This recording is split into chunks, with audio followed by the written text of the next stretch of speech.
Hello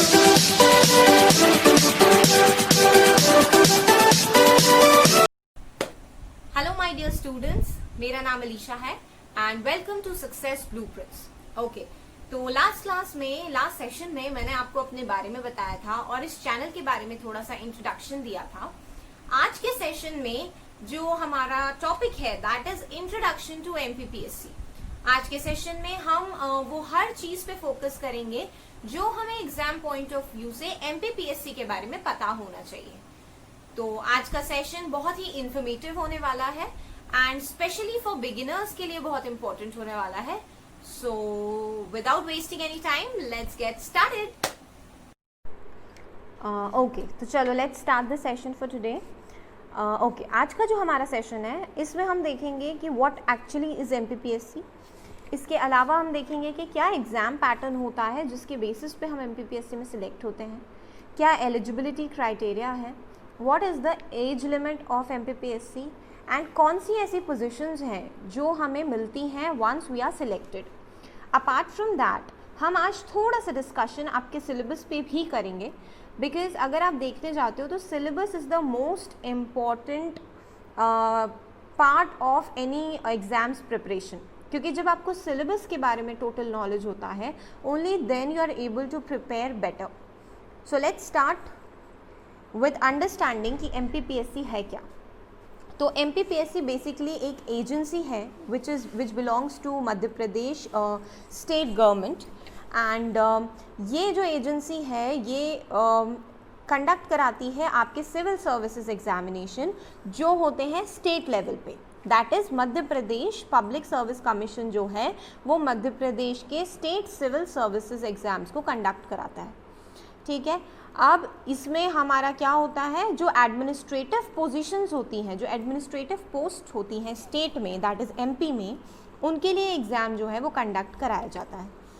ये एक offline examination होता है and the benefit of this examination is कि इसमें कोई नेगेटिव मार्किंग नहीं होती। दैट मीन्स कि आप विदाउट एनी हेजिटेशन सारे क्वेश्चंस जो हैं उनको आप अटेंड कर सकते हो, अटेम्प्ट कर सकते हो विदाउट हैविंग अ फियर कि कहीं ऐसा तो नहीं कि हमारा कोई मार्क्स जो है इस क्वेश्चन को अटेम्प्ट करने से डिडक्ट हो जाए। इसके अलावा जब हम बात करते हैं एलिजिबिलिटी की, तो एलिजिबिलिटी में दो चीज़ें हैं which is mandatory to have. First is कि आपको इंडिया का सिटीजनशिप होनी चाहिए। सेकेंड, आप या तो ग्रेजुएट होना चाहिए या फिर आपको फाइनल ईयर में होना चाहिए ग्रेजुएशन के। लेकिन अगर आप फाइनल ईयर में होते हुए पेपर जिसे बोलना चाहिए अटेम्प्ट कर रहे हैं, तो जब काउंसलिंग होगी, जब इंटरव्यूज़ होंगे, जब आपके पास फाइनल ईयर की डिग्री होनी चाहिए, मार्कशीट उस दिन आपको शो करनी पड़ती है। That is the eligibility. Age limit की जहाँ तक बात है, मिनिमम एज इज़ 21 से पहले आप प्रिपरेशन कर सकते हो लेकिन अटेम्प्ट नहीं कर सकते paper. And maximum age for permanent residence of Madhya Pradesh, मतलब अगर आपके पास एमपी का डोमिसाइल है तो आप 40 इयर्स तक इस पेपर में अटेम्प्ट कर सकते हो। डोमिसाइल मतलब एमपी के हो, मतलब आप एक एमपी रेसिडेंट हो, इसका जो सर्टिफिकेट आता है वो। और अगर आप अदर्स हो, अदर्स से मेरा मतलब है कि अगर किसी और स्टेट को बिलोंग कर रहे हो या कोई और कैटेगरी में फॉल हो रहे हो पर आपके पास एमपी डोमिसाइल नहीं है, तो आप 30 इयर्स की एज तक इस पेपर को अटेम्प्ट कर सकते हैं। कौन कौन सी पोस्ट ऐसी होती हैं जिसमें आपका सिलेक्शन होता है, तो सबसे इम्पॉर्टेंट और सबसे बड़ी पोस्ट जो होती है दैट इज़ डेप्यूटी कलेक्टर। इसके अलावा deputy superintendent of police, state accounts officer, commercial tax officer, excise officer, assistant registrar, labour officer, labour officer, employment officer, district registrar, assistant jailer, women and child development में assistant director, food supplies में assistant director, chief municipal officer, नायब तहसीलदार, transport sub inspector, and there are various other vacancies like assistant director in tribal welfare department etc. इन सारी positions पे जब आपका selection होगा तो वो एमपीपीएससी के एग्ज़ाम के थ्रू ही होगा। There is no other way कि आप इन पोजीशंस पे जा सको।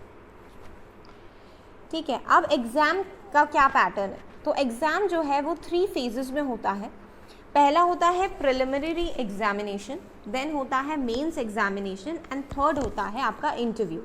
प्रिलिमिनरी की जहाँ तक बात होती है, जिसे हम प्रिलिम भी कहते हैं, वो ऑब्जेक्टिव टाइप होता है, ठीक है, आपको ऑब्जेक्टिव क्वेश्चंस अटेम्प्ट करने होते हैं। मेंस जो है वो सब्जेक्टिव है, मतलब आपको रिटन एग्ज़ाम होगा पूरा फुल फ्लेजेड, उसमें शॉर्ट आंसर, लॉन्ग आंसर्स, सारे टाइप के क्वेश्चंस आएंगे। इंटरव्यू बेसिकली एक पर्सनालिटी टेस्ट होता है और इसमें आपकी पर्सनालिटी, आपका कॉन्फिडेंस, ये सारी चीज़ें देखी जाती हैं। तो let's discuss them one by one. When we talk about prelims, 2 papers are there. First is general studies, जिसमें history, geography, polity and economy of India भी आता है, plus history, geography, polity and economy of Madhya Pradesh भी आता है।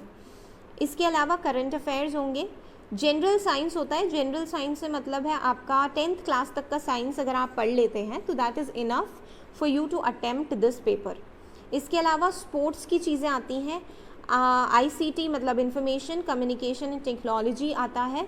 ये सारी चीज़ें जो हैं ये जो आपके करंट अफेयर्स होते हैं उनसे रिलेटेड काफ़ी ज़्यादा आता है, तो आपको on a regular basis current affairs पे वर्क करना होता है।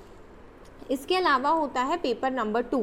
पेपर नंबर 2 में जनरल एप्टीट्यूड आता है, which is comprehension, logical and analytical reasoning, basic numeracy, Hindi comprehension, problem solving and decision making. ये सारी चीज़ें आपकी जनरल एप्टीट्यूड में आते हैं। अब जो मेन पॉइंट यहाँ पे हमें ध्यान रखना है वो ये है कि हर एक पेपर में 100 क्वेश्चंस होते हैं जो 2 मार्क्स ईच होते हैं। दैट मीन्स कि दोनों पेपर जो आपके हैं वो 200 मार्क्स ईच पेपर के हैं, लेकिन आपके जो मार्क्स काउंट होंगे जिनकी बेसिस पे आप मेंस के लिए क्वालिफाई करोगे या मेंस के लिए सिलेक्ट होगे, that is paper number 1 only. सिर्फ जनरल स्टडीज़ का जो पेपर है वो ही आपको सिलेक्ट करवाता है मेंस के लिए, लेकिन जो पेपर 2 है वो इम्पॉर्टेंट इसलिए हो जाता है कि जब तक आपका पेपर 2 क्वालिफाई नहीं होता आपका पेपर 1 चेक नहीं होगा। तो आपको पेपर 2 में 40% मार्क्स लाने होते हैं, ओनली देन आपका पेपर 1 जो है वो चेक किया जाता है। इसलिए दोनों पे मेहनत करना इम्पॉर्टेंट है। ज़्यादा फोकस हमें पेपर 1 पे करना है क्योंकि पेपर 2 जनरली एक मतलब इतना ज़्यादा टफ नहीं होता है क्योंकि सारी चीज़ें उसमें 10th क्लास तक के लेवल की आती हैं। तो पेपर 2 पे हमें फोकस करना है, but in comparison to paper 1 थोड़ा कम करना है। मेंस की जब मैं बात करती हूँ तो आपके 6 पेपर्स होंगे। पहला है जनरल स्टडीज़ 1 जिसमें हिस्ट्री और ज्योग्राफी आता है। Then second is general studies 2 जो होता है पॉलिटी और इकोनॉमी। थर्ड होता है साइंस एंड टेक्नोलॉजी से रिलेटेड। फोर्थ होता है philosophy, psychology and public administration. इसमें एथिक्स से रिलेटेड कुछ टॉपिक्स रहते हैं, पॉलिटिकल थिंकर्स से रिलेटेड कुछ टॉपिक्स रहते हैं। देन हिंदी आता है। हिंदी में आपका जो सामान्य हिंदी होती है वो होता है। इसमें आपके ग्रामर भी आ जाती है जनरल, और आपका नॉर्मल थोड़ा बहुत आपके कॉम्प्रिहेंशंस वगैरह आ जाते हैं। Then last one is Hindi ऐसे।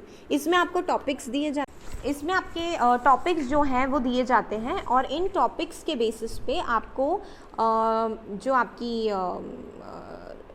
कितना आपने पढ़ा हुआ है, कितना ऑब्जर्वेशन है आपका, उन सारी चीज़ों को ध्यान में रखते हुए आपको एक ऐसे लिखना होता है जिसके बेसिस पे आपको मार्किंग दी जाती है। ओके, अब जब मैं सिलेबस की बात करती हूँ तो let's move on to the syllabus of the mains examination. As I told you कि जो हमारा पहला पेपर होता है दैट इज़ जनरल स्टडीज़, उसमें पार्ट ए और पार्ट बी होता है। तो पार्ट ए जो होता है वो बेसिकली हिस्ट्री होता है। इसमें आपको हिस्ट्री ऑफ इंडिया कंप्लीट करनी होती है। अभी सिलेबस में चेंजेस आ गए हैं, 2020 का जो MPPSC है उसी से सिलेबस चेंज हुआ है। तो पहले इसमें वर्ल्ड हिस्ट्री भी होती थी, बट इस बार वर्ल्ड हिस्ट्री हटा दी गई है। So history of India is there, then there is history of Madhya Pradesh, Mughal rulers and their administration, Indian renaissance, Indian cultural heritage, tourism, world heritage site in MP, major dynasties of MP, ये सारी चीज़ें रहती हैं in part A. In part B there is geography, geography of world is also there, India is also there and then Madhya Pradesh is also there। इन तीनों जगहों की मतलब इन तीनों एस्पेक्ट में हमको फिजिकल फीचर्स पढ़ने हैं, नेचुरल रिसोर्सेज क्या है, क्लाइमेट क्या है, रिवर्स, आपके फॉरेस्ट एरियाज़, ये सारी चीज़ें हमें यहाँ पे पढ़नी होती हैं। इसके अलावा डिज़ास्टर मैनेजमेंट भी एक टॉपिक है और एडवांस्ड टेक्निक्स ऑफ ज्योग्राफी जिसमें रिमोट सेंसिंग आ गया है, अभी ज्योग्राफिकल इंफॉर्मेशन सिस्टम है, ये सारी चीज़ें भी हमें स्टडी करनी होंगी। इसके बाद पेपर 2 की जब मैं बात करती हूँ तो आपका कॉन्स्टिट्यूशन, मतलब पेपर 2 पहला पार्ट जो है वो है आपका पॉलिटी से रिलेटेड, जिसमें कॉन्स्टिट्यूशन के बारे में पढ़ते हैं, गवर्नेंस किस टाइप की होती है, कौन कौन से मेन पोजीशंस होती हैं जो हमारे कंट्री में रूल करते हैं, जिनका अथॉरिटी दी जाती है, क्या पॉलिटिकल और एडमिनिस्ट्रेटिव स्ट्रक्चर है हमारी कंट्री में, वो सब हमें पढ़ना है। और पार्ट बी में हमें इकोनॉमी के बारे में पढ़ना है, जो हमारी कंट्री की इकोनॉमी है उसके बारे में हम स्टडी करेंगे। देन सोशियोलॉजी भी इसमें ऐड किया गया है इस बार, तो थोड़ा बहुत सोशियोलॉजी का पार्ट भी हम कवर करेंगे। देन पार्ट जो पेपर नंबर 3 है दैट इज़ एंटायरली और साइंस एंड टेक्नोलॉजी, जो 10th क्लास तक का ही आता है। इसमें आपके वर्क, पावर एंड एनर्जी, आपका कंपाउंड मिक्सचर्स हैं, मटेरियल्स हैं, एसिड एंड बेसिस हैं, सॉल्ट्स हैं, देन माइक्रो ऑर्गेनिज्म है, मतलब फिज़िक्स, केमिस्ट्री एंड बायोलॉजी, उन सब का थोड़ा थोड़ा पार्ट आपको यहाँ पे पढ़ना है। इसके अलावा एक बेसिक न्यूमरेसी भी इसमें आती है, मतलब आपका बेसिक मैथ्स भी आएगा, कुछ कंप्यूटर्स का बेसिक्स भी आते हैं, एनवायरमेंट्स आते हैं और बायोटेक्नोलॉजी के बारे में इस पेपर में पूछा जाता है। Paper number 4 is philosophy, psychology and public administration. इसमें सोशल रिफॉर्म्स क्या हुए थे, कौन कौन से फिलोसोफर्स थे, एटीट्यूड, एप्टीट्यूड और इमोशनल इंटेलिजेंस के बारे में पढ़ते हैं हम। एथिक्स और वैल्यूज़ किस तरीके से पब्लिक एडमिनिस्ट्रेशन को इम्पैक्ट करती हैं, किस तरीके से हम उन्हें यूटिलाइज़ करते हैं, वो सारी चीज़ें हम देखते हैं। करप्शन किस तरीके से हमारी कंट्री में रहता है और किस तरीके से हमें उसे इरेडिकेट करना है, ये सारी चीज़ें हम पढ़ते हैं। और ये जो टॉपिक्स हमने सारे देखे हैं, इन सारे टॉपिक्स के ऊपर कुछ केस स्टडीज़ होंगी जो आपको इसके साथ पढ़नी होती है, बिकॉज इस पेपर में आपके पास केस स्टडीज़ जो है वो भी पूछी जाती हैं। देन पेपर नंबर 5 इज़ सामान्य हिंदी एंड व्याकरण, मतलब आपके कॉम्प्रीहेंशंस पे आएंगे और ग्रामर वाला पोर्शन भी आएगा। एंड लास्ट इज़ हिंदी ऐसे राइटिंग। हिंदी ऐसे राइटिंग में जनरली आप ये देखोगे, जो प्रीवियस ईयर्स के पेपर्स अगर आप स्टडी करते हो तो उसमें आप ये देखेंगे जो टॉपिक्स आए हैं वो करंट इश्यूज़ या करंट अफेयर्स से रिलेटेड ही आए हैं। तो इट बिकम्स इम्पॉर्टेंट कि जब आप हिंदी ऐसे के बारे में बात करें तो आप न्यूज़पेपर रीडिंग पे फोकस करो, हिंदी के न्यूज़पेपर पढ़ें और अपना जो एडिटोरियल पार्ट होता है हिंदी न्यूज़पेपर में उस पर बहुत ज़्यादा ध्यान दें, क्योंकि वहाँ पे करंट इश्यूज़ के बारे में लिखा जाता है जो आपके ऐसे राइटिंग में हेल्प करते हैं। देन अगर मैं इंटरव्यू की बात करती हूँ तो इंटरव्यू एक पर्सनालिटी टेस्ट होता है जो जनरली आपका 175 मार्क्स का होता है। इसमें आपका कितने करंट अफेयर से इक्विप्ड हैं, कितना आप उसके बारे में पढ़ते हैं, आपका क्या ओपिनियन है उस पर्टिकुलर करंट टॉपिक के ऊपर, किस तरीके से आप डिसीजन मेकिंग पावर रखते हो, मेंटल कैलिबर आप में कितना है, कितना कॉन्फिडेंस आप पोजेस करते हो, ये सारी चीज़ें आपकी इंटरव्यू में टेस्ट की जाती हैं। अब यहाँ पे मैं आपको बता दूँ कि प्रीलिम जैसे ही आप क्वालिफाई करके सिलेक्ट होते हो मेंस के लिए, तो फिर प्रीलिम के मार्क्स कहीं पे भी नहीं ऐड होते। फिर जो आपका सिलेक्शन होता है वो होता है आपके मेंस एग्ज़ाम के मार्क्स पे और आपके इंटरव्यू के मार्क्स पे। तो इन टोटलिटी जब हम देखेंगे तो जो आपका सिलेक्शन है वो बेस्ड है मेंस और इंटरव्यू के कोलैबोरेशन पे, पर उस लेवल तक आने के लिए आपको ऑब्जेक्टिव टाइप प्रिलिमिनरी एग्ज़ाम जिसे बोलना चाहिए सिलेक्ट होना उस पर्टिकुलर एग्ज़ाम में या क्रैक करना उस एग्ज़ाम को बहुत ज़्यादा ज़रूरी हो जाता है। तो इसके साथ हमारा ये वीडियो मैं आज यहीं पे जिसे बोलना चाहिए एंड करती हूँ।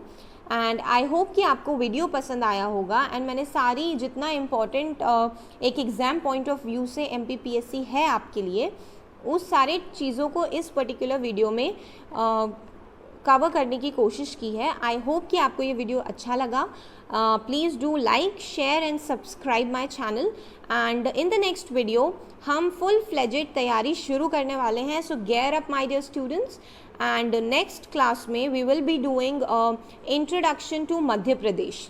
तो क्या बेसिक्स है मध्य प्रदेश के, क्या क्लाइमेट होगा, क्या स्टेट सिंबल्स हैं, वो सारी चीज़ें, कौन से एरियाज़ हैं जहाँ पे सबसे ज़्यादा पॉपुलेशन है, कौन से ऐसे एरियाज़ हैं जहाँ पे सबसे कम पॉपुलेशन है, वो सारी चीज़ें हम अगली वीडियो में देखने वाले हैं. Till then stay tuned and be ready for the start of the preparation and stay safe, stay healthy and do take care of yourself. Bye bye.